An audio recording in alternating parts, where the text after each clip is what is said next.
بسم اللہ الرحمن الرحیم الحمد للہ نحمدہ ونصلی علی رسولہ الکریم اما بعد فاعوذ باللہ من الشیطان الرجیم بسم اللہ الرحمن الرحیم یوصیکم اللہ فی اولادکم للذکر مثل حظ الانثیین۔ حضرات سامعین، اللہ تبارک و تعالی نے انسانوں پر بے پناہ اور بے شمار احسانات کیے ہیں۔ اللہ تبارک و تعالی کا سب سے بڑا احسان یہ ہے کہ اللہ تبارک و تعالی نے ہمیں ایمان کی دولت سے نوازا۔ اللہ کی نعمتیں اتنی بے شمار ہے کہ انسان اپنی ساری زندگی اس کو شمار کرنے میں گزار دے تو بھی اللہ کی نعمتوں کو شمار نہیں کر سکتا۔ اللہ تبارک و تعالی فرماتا ہے وَإِن تَعُدُّوا نِعْمَةَ اللَّهِ لَا تُحْصُوهَا، کہ اگر تم لوگ اللہ کی نعمتوں کو شمار کرنا چاہو، تم لوگ اللہ کی نعمتوں کو گننا چاہو تو تم لوگ اللہ کی نعمتوں کو شمار نہیں کر سکتے۔ ایمان اللہ تبارک و تعالی کی طرف سے بہت بڑی دولت ہے۔ اسی طرح اللہ کی نعمتوں میں سے ایک نعمت یہ بھی ہے کہ اللہ تبارک و تعالی نے انسانوں کو مال اور دولت سے نوازا۔ یہ دولت، یہ مال، یہ اللہ تبارک و تعالی کا انعام ہے، اللہ تبارک و تعالی کا احسان ہے، اللہ تبارک و تعالی کی طرف سے دی ہوئی ایک امانت ہے۔ انسان کو دنیا کے اندر اپنی زندگی گزارنے کے لیے، اپنے معاش کے لیے، اپنی زندگی کی ضرورتوں کو تکمیل کے لیے، اپنے اور اپنے خاندان، اپنے ماتحتوں، اپنی بیوی، اپنے بچوں اور اپنی اولادوں کی ضروریات کی تکمیل کے لیے انسانوں کو مال کی، دولت کی ضرورت پڑتی ہے۔ تو دولت اور مال یہ اللہ تبارک و تعالی کا بہت بڑا انعام ہے، اللہ تعالیٰ کی طرف سے بہت بڑی نعمت ہے۔ اللہ تعالیٰ نے ہمیں جو دولت دی ہے، اللہ تعالیٰ نے ہمیں جو مال دیا ہے، اس مال سے متعلق احادیث کے اندر آتا ہے کہ اس مال کی 3 صورتیں ہوتی ہیں۔ ایک صورت تو یہ ہے کہ انسان اس مال کو اللہ کے راستے میں خرچ کر دے، اللہ کے راستے میں اس کو صرف کرے، دین کے کاموں میں اس کو لگائے، مساجد کے بنانے میں، مدارس کی ضروریات کی تکمیل کے لیے، غربا، مساکین، یتیموں اور بیواؤں کی ضروریات کی تکمیل میں اپنی دولت کو خرچ کرے۔ تو یہ ایک مال کو خرچ کرنے کی صورت ہے اور یہ سب سے بہترین صورت ہے، اس لیے کہ اس مال کا اجر و ثواب انسان کے مرنے کے بعد آخرت میں انسان کو ملے گا۔ مال سے متعلق ایک دوسری صورت ہے کہ انسان اپنی ضروریات پر خرچ کرے، اپنے اوپر خرچ کرے، اپنے کھانے پینے، پہننے، اپنے رہنے کے مکان کے لیے، سفر کے لیے گاڑیوں کے اندر اس کو خرچ کرے۔ تو یہ ایک صورت ہے مال کی کہ انسان اپنے اوپر اس کو خرچ کرتا ہے۔ اور ایک تیسری صورت ہے مال سے متعلق کہ انسان اسے نہ اپنے اوپر خرچ کرے، نہ اللہ تعالیٰ کے راستے میں خرچ کرے، بلکہ وہ مال چھوڑ کر کے انسان دنیا سے چلا جاتا ہے تو اس مال کے اندر دوسروں کے حقوق متعلق ہو جاتے ہیں۔ وہ مال ان کے رشتہ داروں میں، ان کی اولادوں میں اور ان کے ورثاء میں تقسیم ہو جاتا ہے۔ تو یہ مال اللہ تبارک و تعالیٰ کی طرف سے دی ہوئی بہت بڑی دولت ہے، بہت بڑا انعام ہے۔ قرآن پاک میں اللہ تعالیٰ نے جہاں ایک طرف مال کے بارے میں فرمایا انما اموالکم و اولادکم فتنہ، کہ یہ مال، یہ تمہاری اولادیں، یہ تمہارے لیے فتنہ ہیں، تو وہیں دوسری طرف یہ مال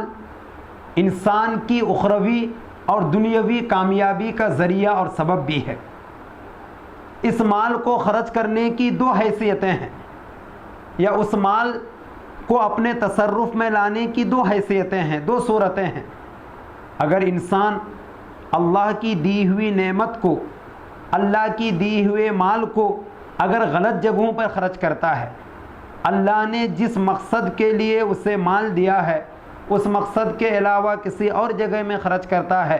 تو یہ مال انسان کے لیے فتنہ ہے۔ یہ مال کل قیامت میں اس کے لیے وبال جان بن جائے گا۔ انسان اگر مال میں واجب شدہ زکوٰۃ کو ادا نہیں کرتا ہے، صدقہ وغیرہ ادا نہیں کرتا ہے، تو یہ مال اس کے لیے فتنہ ہے، یہ ہلاکت کا سبب ہے۔ اسی کو قرآن نے انما اموالکم و اولادکم فتنہ سے تعبیر کیا۔ مال کو خرچ کرنے کی ایک دوسری صورت ہے کہ انسان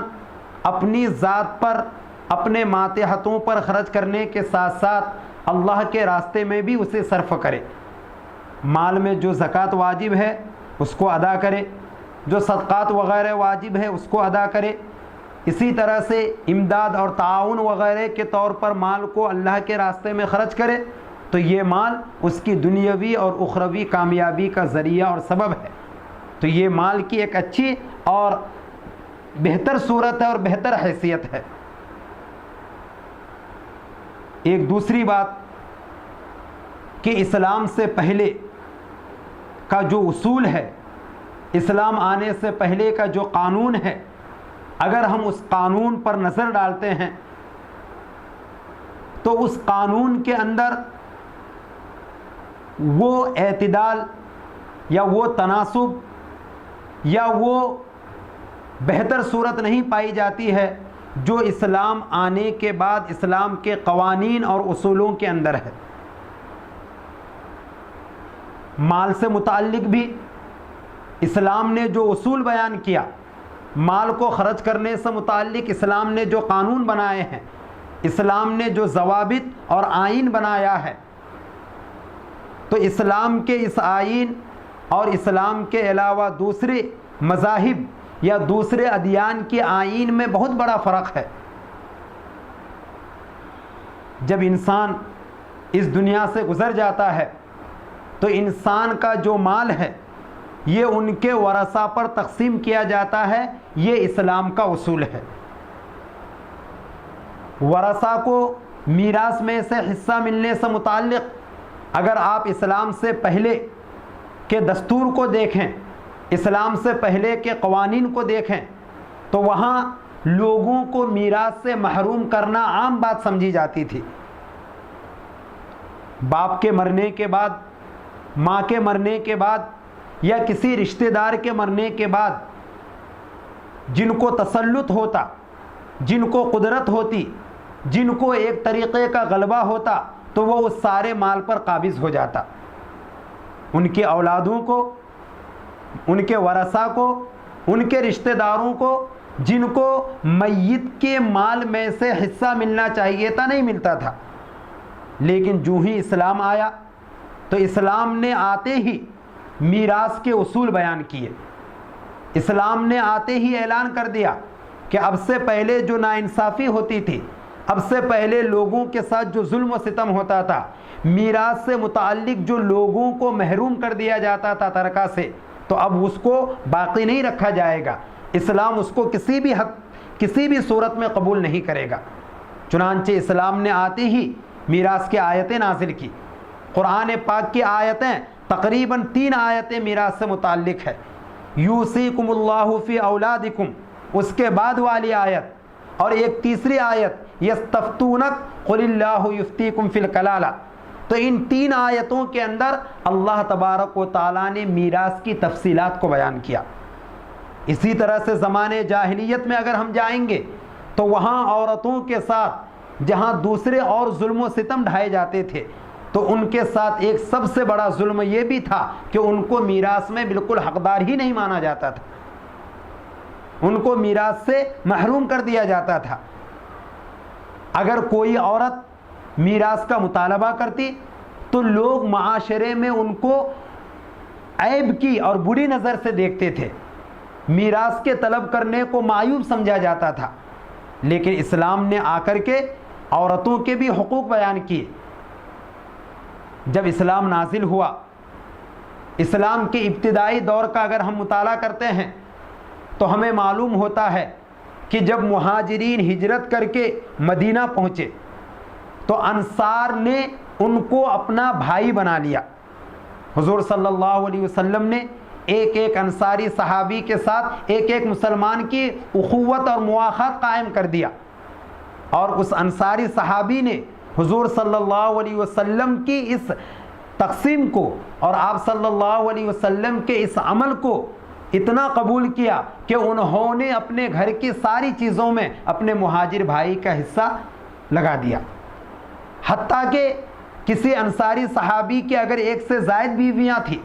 تو اس انصاری صحابی نے اپنے مہاجر بھائی سے کہا کہ آپ میری ان بیویوں میں سے جو آپ کو پسند ہو آپ فرمائیے، میں طلاق دے دیتا ہوں، عدت کے بعد آپ ان سے نکاح کر لیجئے۔ اسی طرح سے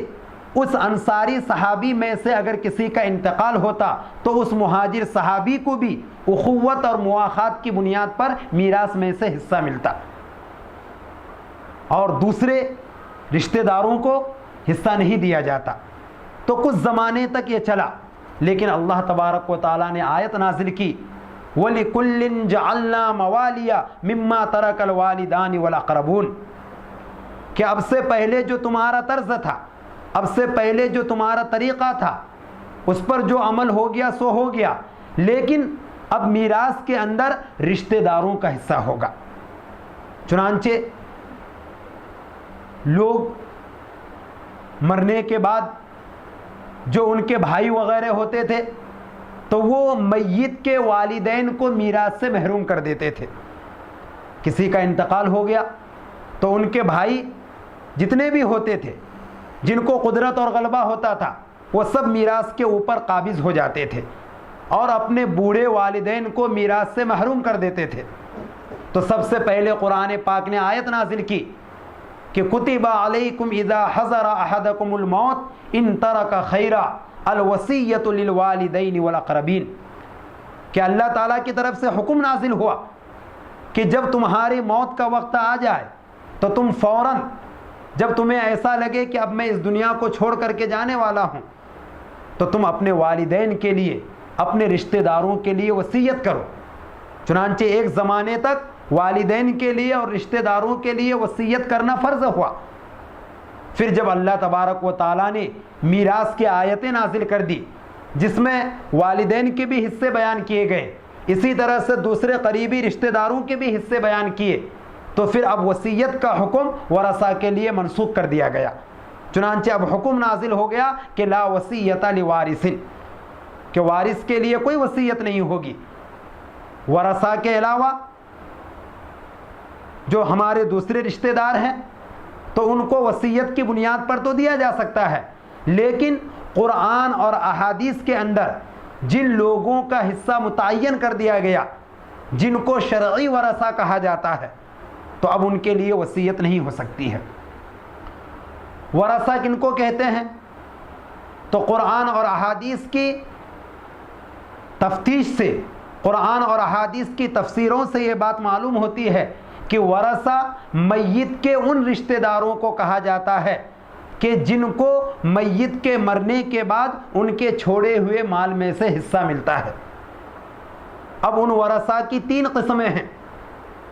سب سے پہلے ذوی الفروض آتا ہے کہ ذوی الفروض وہ ورثہ اور وہ رشتہ دار ہیں کہ جن کا حصہ قرآن اور حدیث نے بیان کر دیا، اور یہ 12 قسم کے افراد ہیں، مردوں میں سے 4 اور عورتوں میں سے 8۔ پھر دوسرے نمبر پر عصبات آتے ہیں۔ عصبہ ان رشتہ داروں کو کہا جاتا ہے کہ جن کا حصہ قرآن اور حدیث نے بیان تو نہیں کیا، لیکن ذوی الفروض اور اصحاب الفروض کو دینے کے بعد جو مال بچتا ہے تو عصبہ ان میں سے جو رشتہ دار ہوتے ہیں وہ اس بچے ہوئے مال کے حقدار ہوتے ہیں، اور اگر ذوی الفروض میں سے کوئی بھی نہ ہو تو سارے کے سارے مال کے حقدار وہ عصبات ہو جاتے ہیں۔ یہ دوسرے نمبر پر ہے۔ اور پھر تیسرے نمبر پر ذوی الارحام ہے۔ یہ ذوی الفروض اور عصبات کے علاوہ میت کے رشتہ دار ہوتے ہیں۔ تو اس طرح سے شریعت نے اور اسلام نے ورثہ کو ان 3 حصوں میں بانٹا اور سب ورثہ کے لیے حصے متعین کیے ہیں۔ چنانچہ قرآن کے اندر بھی میراث کے احکامات بیان کیے گئے، احادیث کے اندر بھی میراث کے متعلق احکامات بیان کیے گئے۔ اسی طرح سے صحابہ کے بعد تابعین نے، ائمہ مجتہدین نے اور فقہائے امت نے تفصیل سے میراث کے احکام اور میراث کی تفصیلات کو بیان کیا۔ چنانچہ میراث سے متعلق جو کتابیں ہیں، علم فرائض سے متعلق جو کتابیں ہیں، تو ان کتابوں کے اندر ساری تفصیلات موجود ہیں کہ کن کی موجودگی میں کن کو کتنا کب ملے گا، اور کن کی موجودگی میں کچھ لوگ میراث سے محروم ہو جائیں گے، اور کن کی موجودگی میں کچھ لوگوں کو میراث میں سے کم حصہ دیا جائے گا۔ یہ ساری کی ساری تفصیلات قرآن کے اندر، احادیث کے اندر اور فقہ کی بڑی بڑی کتابوں کے اندر علماء کرام نے بیان کر دیے ہیں۔ لیکن آج اگر امت مسلمہ کو دیکھا جائے تو میراث کے اندر اور میراث کی تقسیم میں اور ترکہ کی تقسیم کے اندر بہت کمی نظر آتی ہے۔ میت اپنے مرنے سے پہلے جو مال مرتے وقت چھوڑ کر کے جاتا ہے تو اس مال کو ترکہ کہتے ہیں۔ میت کا چھوڑا ہوا مال ترکہ ہے، اور اسلام نے بیان کر دیا، ترکہ سے متعلق حقوق بھی بیان کر دیے۔ چنانچہ علم الفرائض کے اندر سراجی یا السراجی فی المیراث نامی کتاب جو علامہ سجاوندی رحمۃ اللہ علیہ کی ہے، یہ بہت مشہور کتاب ہے اور تقریباً تمام مدارس اسلامیہ کے اندر اس کو پڑھائی جاتی ہے۔ چنانچہ علامہ سجاوندی رحمۃ اللہ علیہ نے میت کے ترکہ سے متعلق ترتیب وار 4 حقوق بیان کیے ہیں۔ سب سے پہلے میت کے چھوڑے ہوئے مال میں سے میت کی تجہیز و تکفین کا انتظام کیا جائے گا۔ اگر ان کے کوئی رشتہ دار یا محلے والے یا ان کے گھر والے یا خاندان والے اگر وہ اپنی طرف سے تجہیز و تکفین کا انتظام کر دیں تو وہ الگ بات ہے، لیکن اگر کوئی تجہیز و تکفین کا انتظام نہیں کر رہے ہیں تو سب سے پہلے میت کے چھوڑے ہوئے مال میں سے میت کے تجہیز و تکفین کا انتظام کیا جائے گا۔ میت کی تجہیز و تکفین میں جتنا پیسہ خرچ ہوا، جتنا مال خرچ ہوا، اب اس کے بعد جو مال بچ گیا تو اب دوسرا حق متعلق ہوتا ہے میت کے قرضے سے متعلق، کہ میت کے اوپر اگر کوئی قرضہ ہے، میت نے اپنی زندگی میں کسی سے قرضہ لیا تھا، میت کے اوپر کوئی دین ہے اور وہ اپنے مرنے سے پہلے اس کو ادا نہیں کر سکا، تو میت کے چھوڑے ہوئے مال میں سے اس کا دین ادا کیا جائے گا۔ اگر میت کے دین کی ادائیگی میں سارا کا سارا پیسہ خرچ ہو جائے تو بھی پورا مال یہ دین کی ادائیگی میں اور قرضے کی ادائیگی میں خرچ کر دیں گے۔ یہ دوسرا حق میت کے ترکہ سے متعلق ہے۔ پھر دین ادا کرنے کے بعد بھی اگر کچھ مال بچ گیا تو اب ہمیں یہ دیکھنا ہے کہ میت نے ورثہ کے علاوہ کسی کے لیے وصیت کی ہے یا نہیں۔ اگر میت نے کسی کے لیے وصیت کی ہے، لیکن شرط یہ ہے کہ وہ وصیت ورثہ کے لیے نہیں ہونی ہے، اس لیے کہ اسلام نے بتلا دیا کہ لا وصیت لوارث، کہ جن لوگوں کا حصہ قرآن اور حدیث نے بیان کر دیا، جو لوگ شرعی طور پر وارث بنتے ہیں ان کے لیے الگ سے وصیت نہیں کی جائے گی۔ تو ورثہ کے علاوہ دوسرے لوگوں کے لیے اگر میت نے وصیت کی ہے تو اب یہ دیکھنا ہے کہ کتنی وصیت کی ہے۔ چنانچہ اسلام کا اصول ہے، احادیث وغیرہ کی باتوں سے یہ بات ظاہر ہو کر کے آتی ہے کہ تہائی سے زیادہ مال کی وصیت نافذ نہیں ہوتی ہے۔ اگر میت نے تہائی مال تک مرنے سے پہلے وصیت کی ہے تو تہائی مال میں اس کی وصیت نافذ کی جائے گی،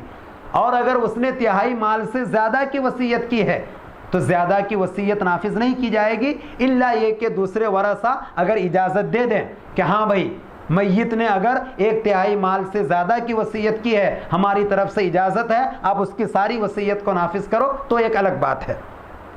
تو تیسرا حق جو میت کے مال سے متعلق ہے، جو میت کے چھوڑے ہوئے ترکہ سے متعلق ہوتا ہے، وہ اس کی وصیت نافذ کی جائے گی، اور وصیت کے نافذ ہونے کے بعد اب جو مال بچ گیا ہے تو وہ مال ان کے شرعی ورثہ کے درمیان تقسیم کیا جائے گا۔ اور اسی طریقے سے تقسیم کیا جائے گا جو قرآن اور حدیث نے بیان کیا ہے۔ تو یہ ایک نظام ہے اسلام کا، یہ ایک اسلامی فلسفہ ہے،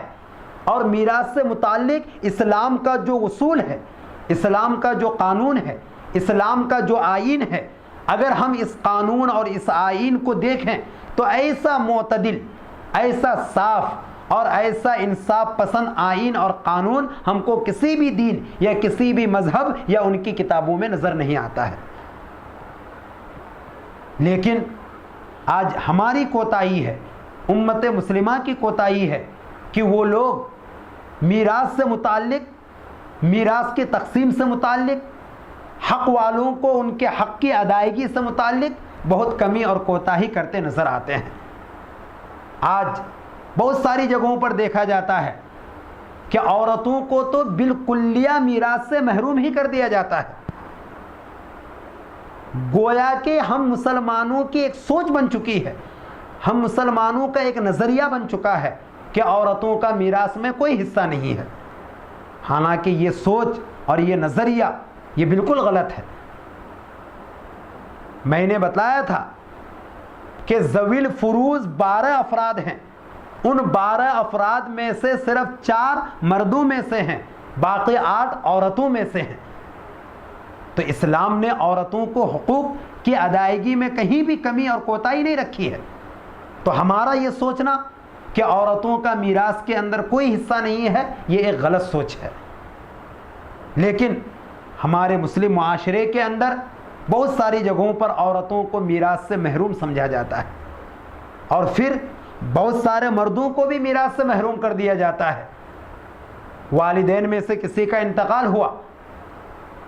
تو ان کے چھوڑے ہوئے مال میں، ان کے ترکہ کے اندر ان کی ساری اولادوں کا شریعت کے مطابق حق ہے۔ ان کی اولادوں میں جو مذکر اولادیں ہیں، میت کے جو بیٹے ہیں ان کو ڈبل حصہ ملے گا، اور میت کی جو بیٹیاں ہیں اس کو آدھا حصہ ملے گا، بیٹوں کے مقابلے میں بیٹیوں کو آدھا ملے گا۔ میں ابھی بتلاؤں گا کہ ان بیٹیوں کو آدھا اور نصف کیوں ملے گا، اور بیٹوں کو ڈبل ملنے میں یہ اسلام کا کیا فلسفہ ہے اور اس کے اندر کیا حکمت ہے۔ تو شریعت نے سارے اولادوں کے لیے حصے متعین کر دیے ہیں۔ اسی طرح سے اگر بیٹے نہیں ہیں، بیٹیاں نہیں ہیں، اولاد نہیں ہے، تو میت کے بھائی کو، میت کے بہنوں کو، اسی طرح سے بیٹا بیٹی موجود نہیں ہے تو میت کے پوتا اور پوتی وغیرہ کو، یہ اسلام نے اس طرح سے مختلف رشتہ داروں کو کے لیے حصہ متعین کر دیا ہے۔ لیکن جب ہم اپنے مسلم معاشرے کا جائزہ لیتے ہیں، جب ہم اسلامی تہذیب کے ماننے والوں کی زندگیوں کو دیکھتے ہیں، تو عورتوں کو تو بالکلیہ میراث سے محروم سمجھا ہی جاتا ہے، اور اس کے ساتھ ساتھ بہت سارے لوگوں کو میراث سے محروم کر دیا جاتا ہے۔ والدین میں سے کسی ایک کے مرنے کے بعد ان کی اولادوں میں اگر کوئی بڑا بیٹا ہے یا دوسری اولادوں میں سے جس نے اپنے ماں باپ کے پراپرٹی پر قبضہ کر لیا، ان کے مال پر قبضہ کر لیا، تو وہ یوں سمجھتا ہے کہ میرے والدین یا والدین میں سے کسی ایک یا میرے فلاں رشتہ دار کی ساری پراپرٹی پر، ساری دولت پر، سارے مال پر صرف مجھے حق ہے، باقی میرے اور بھائیوں کا یا میری بہنوں کا یا میرے دوسرے رشتہ داروں کا کوئی حق نہیں۔ اور یہی وجہ ہے کہ میراث کی تقسیم کے اندر کمی کرنے کی بنیاد پر رشتہ داروں کو اور صاحب حق کو، یا جن لوگوں کا میراث اور ترکہ کے اندر حصہ ہے، ان لوگوں کو حصہ نہ دینے کی وجہ سے آج لوگ خاندانی اعتبار سے، سوسائٹی کے اعتبار سے، فیملی کے اعتبار سے جھگڑے اور تنازع کے اندر پھنسے ہوئے ہیں۔ آج جو بھائی بھائی کے اندر جھگڑا ہے، بھائی بہنوں کے اندر جو نا اتفاقی ہے، چچا بھتیجے کے اندر جو نا اتفاقی ہے، اسی طرح سے اور آپسی خاندانی رشتہ داروں کے اندر جو نا اتفاقی ہے، تو ان نا اتفاقی اور جھگڑے کے جہاں دوسرے اور بھی بہت سارے اسباب ہیں، ان اسباب میں سے ایک سبب یہ بھی ہے کہ میراث کی تقسیم کے اندر کمی اور کوتاہی ہے۔ اور میراث صاحب حق کو میراث میں سے حصہ نہ دینے کی بنیاد پر آج بہت سارے معاملات عدالتوں کے اندر پھنسے ہوئے ہیں. اپنا حق وصول کرنے کے لیے عدالتوں کے چکر لگا رہے ہیں. روزانہ کورٹ کا آنا جانا ہو رہا ہے. پھر اپنا حق وصول کرنے کے لیے وکیل کو اور دوسرے لوگوں کو رشوت دینی پڑ رہی ہے. حالانکہ اگر شریعت کے مطابق تقسیم کر دیا جاتا، میت کے مرنے کے بعد ان کے ورثاء کو اور ان کے رشتہ داروں کو جتنا حق ملنا چاہیے وہ حقوق اگر ان کو دے دیے جاتے تو یہ جھگڑے کی نوبت ہی نہیں آتی. تو یہ جھگڑے کے سبب اور جھگڑے کی ایک بنیادی وجہ یہی ہے کہ میراث کی تقسیم کے اندر کمی اور کوتاہی. اسی طرح سے اگر بہنوں میں سے کسی نے اپنے باپ یا ماں کے مرنے کے بعد اپنے بھائیوں میں سے یا بھائیوں سے میراث کا مطالبہ کر لیا تو بھائی اپنی بہنوں کو بری نظر سے دیکھتے ہیں. اگر ان بہنوں کی شادی ہو گئی ہے تو وہ صاف لفظوں میں کہہ دیتے ہیں کہ اگر آپ کو میراث میں سے حصہ ملنا ہے، اگر آپ کو میراث میں سے حصہ لینا ہے تو یہ میراث میں سے حصہ لے لو، لیکن آج سے تمہارا میکے آنا جانا بالکل بند، آج سے تمہارا اور ہمارا تعلق بالکل ختم. حالانکہ یہ تو غیروں کی تہذیب ہے، یہ اسلام کا اصول نہیں ہے، یہ اسلام کا طریقہ نہیں ہے. اسلام کا اصول اور طریقہ تو یہ ہے کہ بھئی بھائیوں کو بھی میراث میں سے حصہ ملنا ہے اور بہنوں کو بھی میراث میں سے حصہ ملنا ہے. اور جب ہم نے اپنے ماں باپ کی مرنے کے بعد ان کے چھوڑے ہوئے مال اگر ہم نے اپنے بہنوں کو دے دیا یا بہنوں کو میراث میں سے جب حصہ دے دیا گیا تو اس کی وجہ سے میکے سے اس کا تعلق ختم نہیں ہوتا ہے. میراث میں سے بہنوں کا حصہ ملنا یہ ایک اسلامی اور ایک شرعی طریقہ ہے. اگر ہم نے اپنے والدین اور اپنے ماں باپ کے چھوڑے ہوئے ترکہ میں سے اپنے بہنوں کو حصہ دے دیا اور ان کا بالکل میکے آنا جانا اور اپنے سے تعلق بالکل ختم کر دیا تو یہ غیروں کا طریقہ ہے، یہ اسلام کا طریقہ نہیں ہے. تو یہ ساری جھگڑے، یہ سارے تنازع، یہ ساری نا اتفاقی، یہ آپس کے رشتہ داروں کے درمیان خلفشار، یہ رشتہ داروں کے درمیان دشمنی، یہ بھائی کا جو ہے نا جانی دشمن بن جانا، یہ بہنوں کے درمیان نا اتفاقی، یہ ماما بھانجے کے درمیان نا اتفاقی، یہ اپنے مسلم معاشرے کے اندر یہ جتنی بھی نا اتفاقیاں خاص طور پر اپنے فیملی ممبروں کے درمیان دیکھی جاتی ہے تو اس کے ایک بنیادی سبب لوگوں کو صحیح طور پر میراث میں سے حصہ نہ دینا ہے.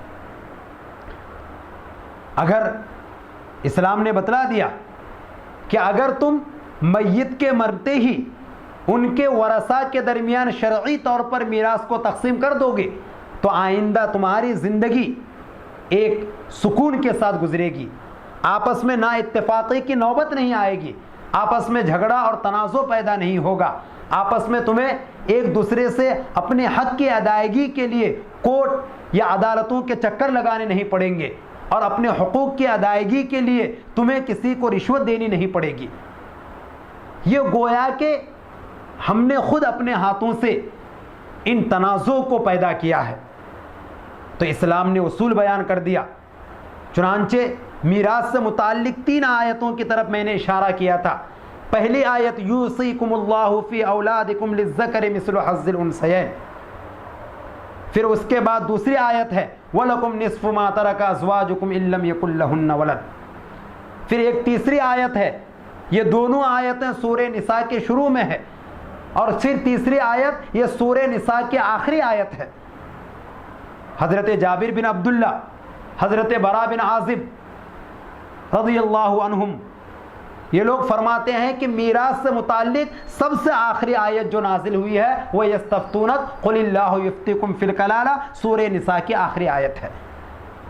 تو جب ہم ان تینوں آیتوں کو ترجمے کے ساتھ، تفسیر کے ساتھ سمجھ کر کے جب ہم ان تینوں آیتوں کا مطالعہ تو ہمارے سامنے میں میراث سے متعلق ساری تفصیلات آ جاتی ہے کہ بھائیوں کو کب کتنا ملے گا،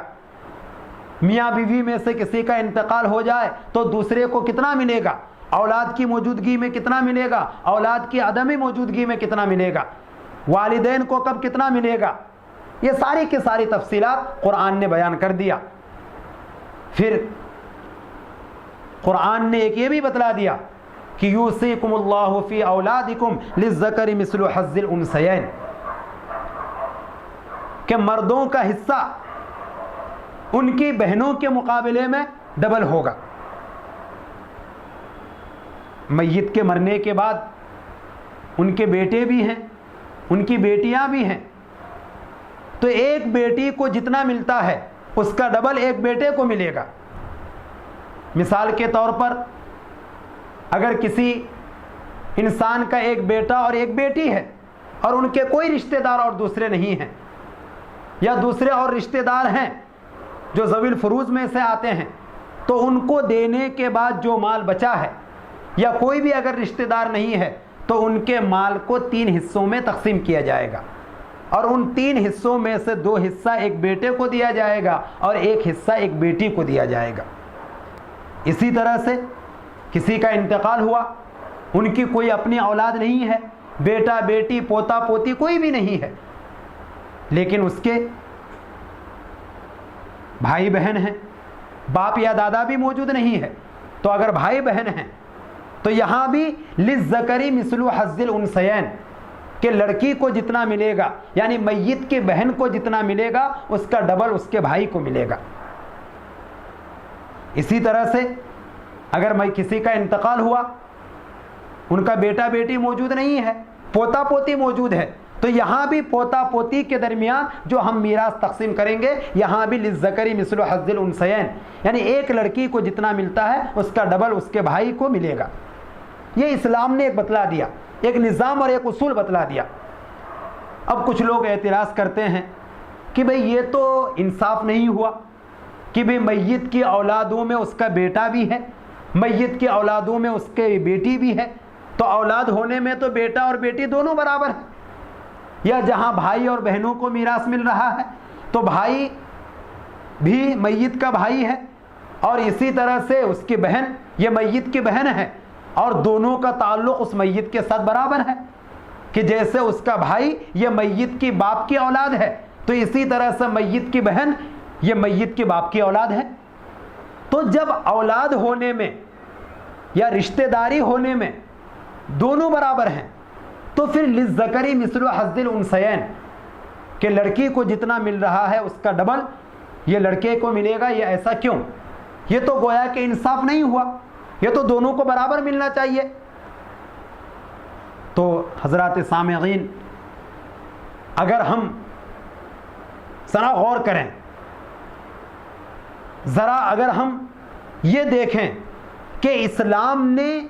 جو یہ میراث کی تقسیم کے اندر یہ جو ڈیوائیڈ کیا ہے یا یہ جو کمی اور زیادتی کی ہے، تو اگر ہم پس منظر کو دیکھیں گے یا ذمہ داریوں کو دیکھیں گے تو ہمیں انصاف کا یہ حکم یا اسلام کا یہ حکم بالکل انصاف پسند نظر آئے گا۔ میں آپ کو بتاتا چلوں کہ اسلام نے، قرآن نے، احادیث نے جہاں لڑکے کو ڈبل دیا ہے اور لڑکی کو اس کا آدھا دیا ہے، تو دوسری طرف اسلام نے لڑکے کے اوپر بہت ساری ذمہ داری بھی دی ہے، ان کے اوپر بہت سارے لوگوں کے نفقہ وغیرہ کی ذمہ داری ہے، لیکن عورتوں کو شریعت نے صرف میراث میں سے حصہ دے دیا، لیکن عورتوں کے اوپر کوئی ذمہ داری نہیں رکھی ہے، چنانچہ اس کے اوپر کسی کا نفقہ واجب نہیں ہے، بلکہ خود اس کا نفقہ اس پر واجب نہیں ہے۔ جب تک کوئی لڑکی شادی نہیں ہوتی ہے تو جب تک وہ اپنے ماں باپ کے گھر میں ہے تو اس کے نفقے کی ذمہ داری اس کے باپ کی ہے۔ جب اس کی شادی ہو جاتی ہے، جب وہ رخصتی کے بعد اپنے سسرال چلی جاتی ہے تو اس کے نفقے کی ذمہ داری ان کے شوہر پر آ جاتی ہے۔ تو شریعت نے اس کو حصہ تو دیا میراث میں سے، لیکن اس کے اوپر کسی کی نفقے کی ذمہ داری نہیں رکھی، بلکہ جب تک شادی نہیں ہو رہی ہے تو نفقے کی ذمہ داری اور اس کا بوجھ اس کا باپ اٹھا رہا ہے، اور شادی ہو جانے کے بعد اس کا شوہر نفقے کی ذمہ داری اٹھا رہا۔ لیکن اس کے بھائی کو جو ڈبل مل رہا ہے تو شریعت نے جہاں اس کو 2 گنا دیا ہے تو وہاں اس کے اوپر اس کی ذمہ داری بھی رکھی ہے۔ اس کے والدین جب بوڑھے ہو جائیں گے تو اس کے والدین کی نفقے کی ذمہ داری اس کے بیٹے پر آئے گی. پھر جب بیٹے کی شادی ہوگی تو بیوی کی ذمہ داری اور بیوی کے نفقے کی ذمہ داری اس پر آئے گی. پھر جب ان کی اولادیں ہوں گی تو اس کے نفقے کی ذمہ داری اس کے اوپر آئے گی. تو شریعت نے عورتوں کو ایک حصہ دے دیا لیکن ان کو ساری ذمہ داریوں سے سبکدوش کر دیا. کسی کا نفقہ اس پر واجب نہیں. اور وہی اس کے بھائی کو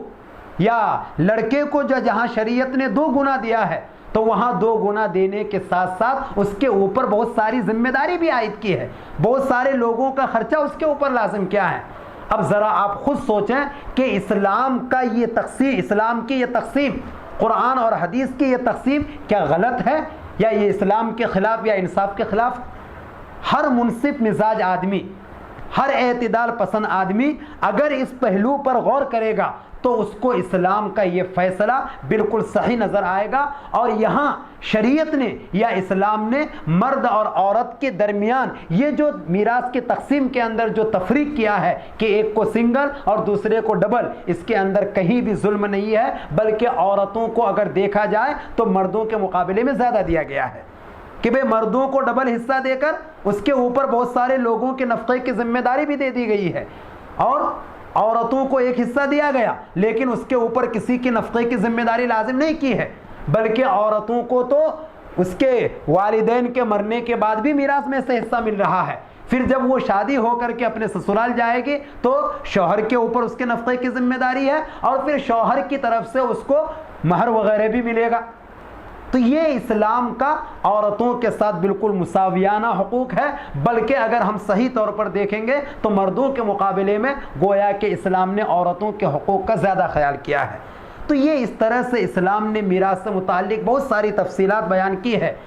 لیکن کمی آج ہمارے مسلم معاشرے کے اندر ہے، ہم مسلمانوں کی ہے کہ ہم لوگ شریعت کے مطابق میراث کی تقسیم نہیں کرتے ہیں اور تقسیم میراث کے اندر اسلام کے بنائے ہوئے اصول اور قانون کو فالو نہیں کرتے ہیں، جس کی بنیاد پر آج ہمارے معاشرے کے اندر، ہمارے فیملی کے اندر، ہمارے گھر کے اندر اور ہمارے خاندان کے اندر یہ خلفشار، یہ نا اتفاقی، یہ تنازع اور یہ جھگڑے پیدا ہو رہے ہیں.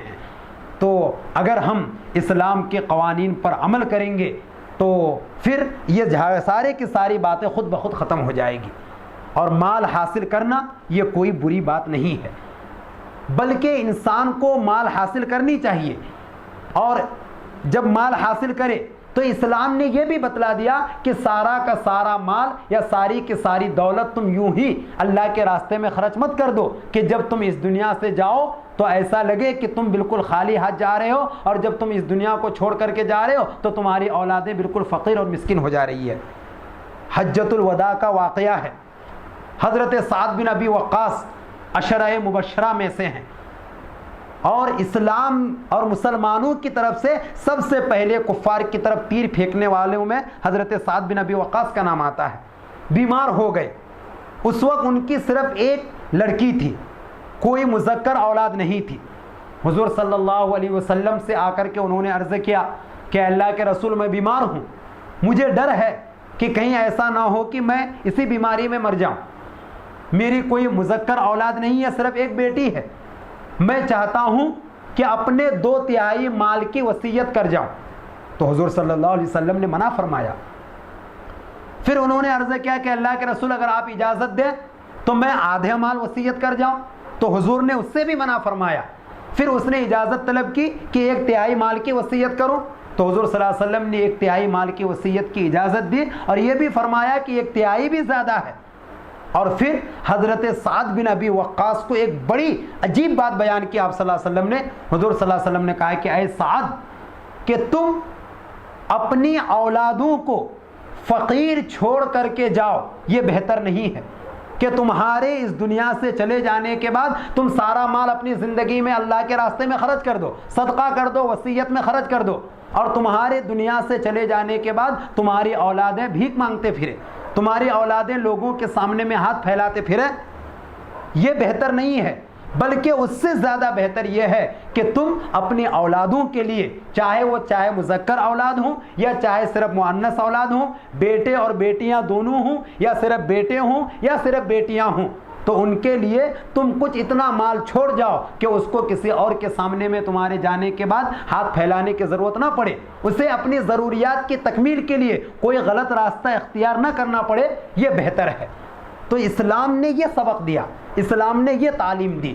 تو ہمیں بھی جو ہے اسلام کی ان تعلیمات پر عمل کرنا ہے۔ اور اگر ہم اسلام کی ان تعلیمات پر عمل کرتے ہوئے جو کچھ ہم کماتے ہیں، اگر اس کو ہم اعتدال کے ساتھ خرچ کریں گے، اقتصادی اعتبار سے اگر ہم اپنے آپ کو کچھ بنانا چاہتے ہیں تو اگر ہم میانہ روی کے ساتھ خرچ کریں گے، اپنی ضروریات پر، جن لوگوں کا نفقہ ہمارے اوپر واجب ہے ان کے اوپر اگر ہم اعتدال کے ساتھ خرچ کریں گے، پھر اللہ تعالیٰ کے راستے میں بھی جو مال خرچ کریں گے، اس کے بعد بھی جو مال ہمارے پاس بچتا ہے تو وہ مال بچنے دیجئے، تاکہ ہماری دنیا سے چلے جانے کے بعد ہمارے ورثاء کو کوئی تکلیف نہ ہو۔ ایک تو یہ ہے۔ دوسری بات جو آخر میں ہے وہ یہ ہے کہ بھئی میت کے دنیا سے چلے جانے کے بعد اب ان کے ورثاء کی ذمہ داری ہوتی ہے کہ کوئی بھی وارث اپنے مرے ہوئے شخص یا مرے ہوئے رشتہ دار کے سارے مال یا سارے پراپرٹی پر قبضہ نہ کریں، بلکہ شریعت نے جو قانون بنایا ہے تقسیم میراث سے متعلق اس قانون پر عمل کریں، اور جو بھی اس میت کے ترکہ کو لینے والے رشتہ دار ہیں،